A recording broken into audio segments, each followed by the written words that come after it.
Mga kaibigan, mga kapatid, andito ang mga balita para sa oras na ito. Sinipi mula sa banal na kasulatan sapagkat ito ang katotohanan, mga kapupulutan ng tamang aral na dapat isa kabuhayan ng bawat isa maging sino ka man.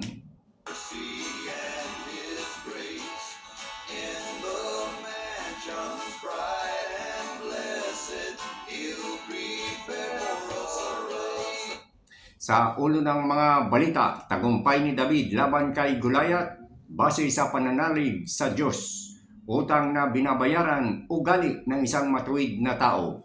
Pantay na kikipagkapwa, hinimok ni Apostol Pablo para sa lahat.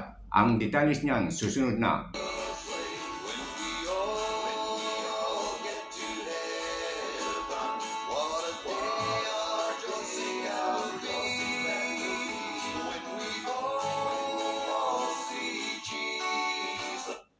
Sa detalles ng ating mga balita, isang malaking karangalan sa bayan ng Israel ang ipinakita ni David ng kanyang pugutan ng ulo, ang malahiganting si Goliath na taga-Palestine. Una narito ayon sa kasaysayan na susulat sa 1 Samuel chapter 17 verse 46, buong tapang sinabi ni David, sa araw na ito ay ibibigay ka ng Panginoon sa aking mga kamay. Sasaktan kita at pupugutin ko ang ulo mo at ibibigay ko ang bangkay sa hukbo ng mga Palestino upang malaman ng buong lupa na may Diyos sa Israel. Una narito, nang makita ni Goliath si David na gustong lumaban sa kanya, ito ay minaliit lamang ni Goliath. Si Goliath na may taas na di bababa sa 9 feet and 9 inches ay nagsabing sayang lang ang oras kung papatulan niya si David na tinatayang nasa edad na 16 na taong gulang pa lamang na may taas na 5 feet pa lamang. Subalit naging agresibo si David.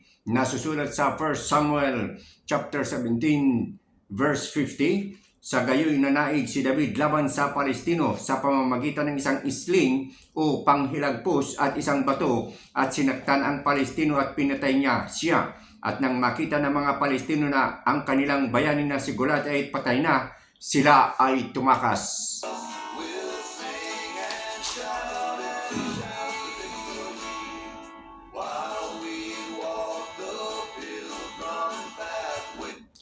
Sa pagpapatuloy ng ating mga balita, tatlong ang inyong mga sariling tahanan ay pugad ng kapayapaan at pagmamahalan.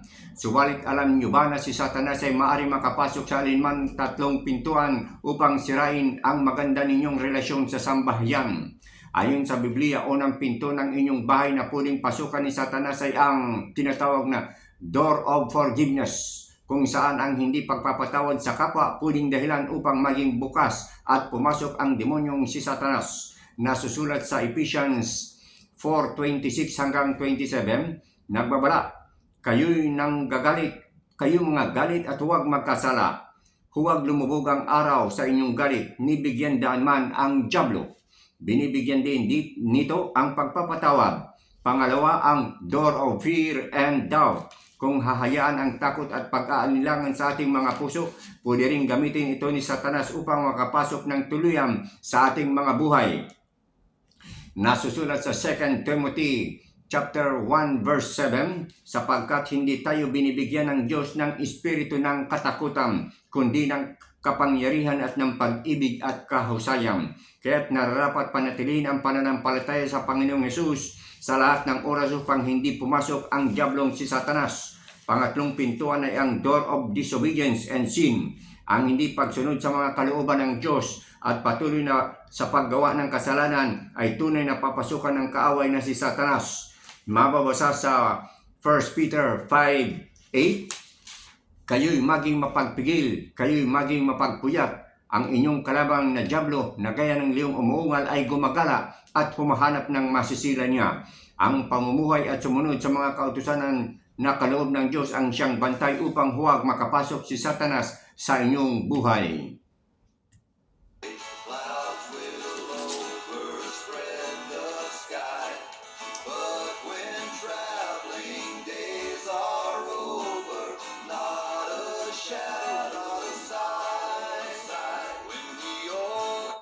Sa buhay ng tao, maraming isinasaalang-alang, maraming dumarating na responsibilidad, pati na ang pangangailangan sa pera ang siyang nagiging pangunahin.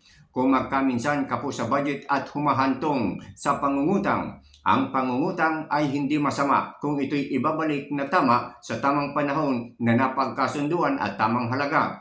Ang pangungutang ay nagiging masama kung plano talagang hindi bayaran. Ang utang ay nagpapakilala rin kung anong klaseng tao ka. Ayon sa Biblia, nasusulat sa mga awit 37:21, ganito ang pagkakasabi, ang masama ay humihiram at hindi nagsasauli, ngunit ang matuwid ay nahahabag at nagbibigay. Sa kaugnay na balita, binibigyan din ng Diyos na ang tao ay makontento kung anong meron sa inyo ngayon.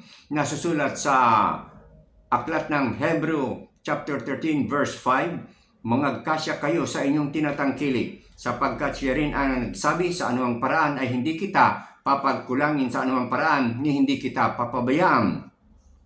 Minsan di maiwasan kung sa emergency cases ka po sa pera, kaya ang tao nakakahiram. Subalit pagsikapan ng maganda ang relasyon sa paraan ng pagsasauli ng hiniram.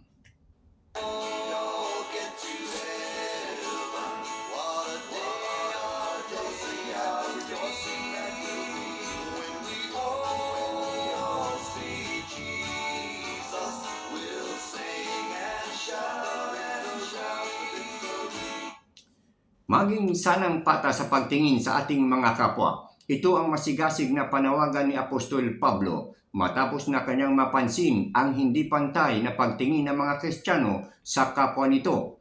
Ayon sa sulat ni Apostol Pablo sa aklat ng Santiago, kapag ang kapwa ay meron kaya o mayaman, ito'y binibigyan ng espesyal na pagtingin. Subalit kung mahirap, ito'y mababa ang atensyon na inuukol.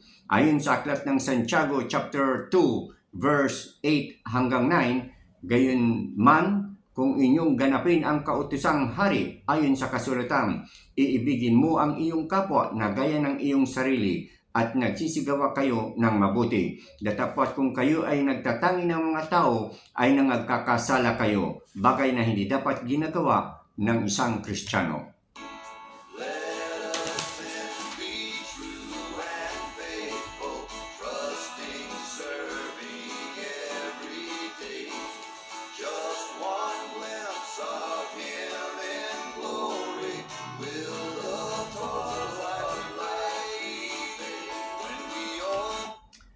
Mga kaibigan, isang Bible trivia. Alam nyo ba na ang Biblia ay sinulat ng 40 mga authors for a period of more or less 1,500 years? Ang 40 mga manunulat o authors ay galing sa iba't ibang kultura, iba't ibang educational attainment, iba't ibang personalities, halos hindi magkakakilala, subalit ang Biblia ay hindi nagkukontrahan sa kanilang mga sinulat na talata. Ito'y sapagkat ang Biblia ay kinasihan ng poong may kapal.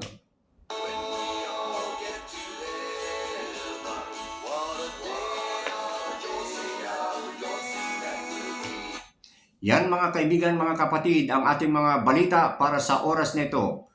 Mula rito sa WGOD with God. Ito ang inyong tagapagbalita, kapatid kay Kristo, Brother Ed.